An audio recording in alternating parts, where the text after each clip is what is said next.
दोस्त के पार्टी से लौटा रवि शराब के नशे में अपने मौसी के बगल में सो गया। ज़्यादा शराब का नशा होने की वजह से उसका तबीयत ठीक नहीं लग रहा था।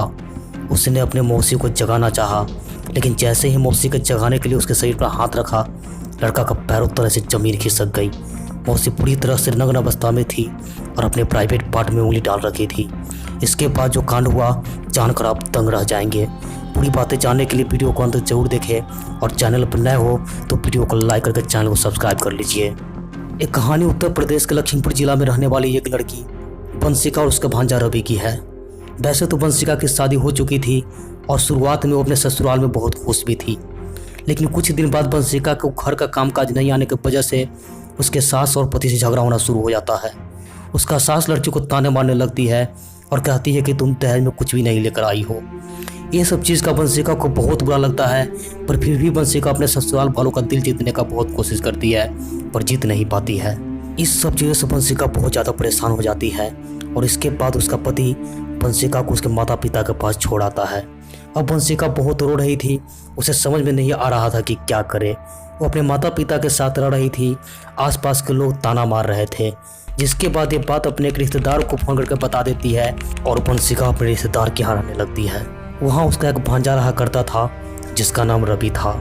रवि अपने मौसी वंशिका का बहुत ख्याल रखता था। समय बीतता चला जाता है और फिर एक दिन रवि अपने मौसी के लिए पानी पूरी लेकर आता है और जैसे ही लड़की पानी पूरी खाती है अचानक उसका तबीयत खराब होने लगता है। वो वोमिटिंग करने लगती है। वोमिटिंग करवाने के लिए रवि उसके बाथरूम लेकर जा रहा था। वहाँ लड़की का पैर फिसल जाता है और वो भांजा के ऊपर गिर जाती है। उसे उठने में थोड़ी समय लग जाता है। वो किसी तरह उठती है और जैसे तैसे खुद को संभालती है। रवि को उस समय बहुत अच्छा लगता है, जिसके बाद रवि अक्सर अपने मौसी को गंदी नज़रों से घूर घूर कर देखना शुरू कर देता है। समय बीतता चला जाता है और एक दिन रवि के दोस्त का बर्थडे था। रवि अपने दोस्त के बर्थडे पार्टी में गया था और वहाँ उसको दोस्तों ने उसे बहुत ज़्यादा शराब पिला दिया था। रवि इससे पहले इतना ज़्यादा शराब कभी नहीं पिया था और शायद यही वजह था कि रवि को बहुत ज़्यादा नशा हो गया था। वो नशा में ही अपने घर आता है और सोचता है कि अगर वो किसी और को कमरे में जाएगा तो उसे डांट पड़ सकती है, इसलिए वो चुपके से मौसी के बगल में जाकर सो जाता है। लेकिन ज़्यादा नशा होने की वजह से उसका तबीयत ठीक नहीं लग रहा था, इसलिए वो मौसी को जगाने के लिए उसके ऊपर हाथ रखता है तो मौसी पूरी तरह से नग्न अवस्था में थी और अपने प्राइवेट पार्ट में उंगली डाल रखी थी। ये जैसे ही रवि देखता है वो हिल जाता है, उसके पैरों तले से जमीन खिसक जाती है। ये देखते ही वो लड़की के प्राइवेट पार्ट में उंगली डालकर अजीबोगरीबों प्रकार का हरकत करने लगता है। वो उसको ओठों को चूमने लगता है और जैसे ही शारीरिक संबंध बनाने के लिए उसके ऊपर आता है लड़की की आंखें खुल जाती है। पर इससे पहले कि लड़की उसे रोक पाती उसके साथ संबंध बनाना शुरू कर चुका था।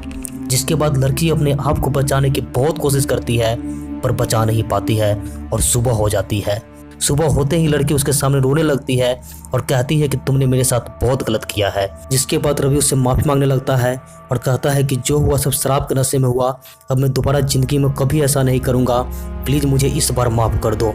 लेकिन बाद में लड़की उस लड़का को पसंद करने लग जाती है। जब ये बात उसे घर वाले को पता चलता है तो घर वाले इस रिश्ता को विरोध करने लगता है। जिसके बाद मौसी अपने भांजे के साथ भाग जाती है और भागकर दोनों को दोनों शादी कर लेती है और उसके परिवार वाले ये मामला पुलिस स्टेशन में जाकर दर्ज करवा देते हैं।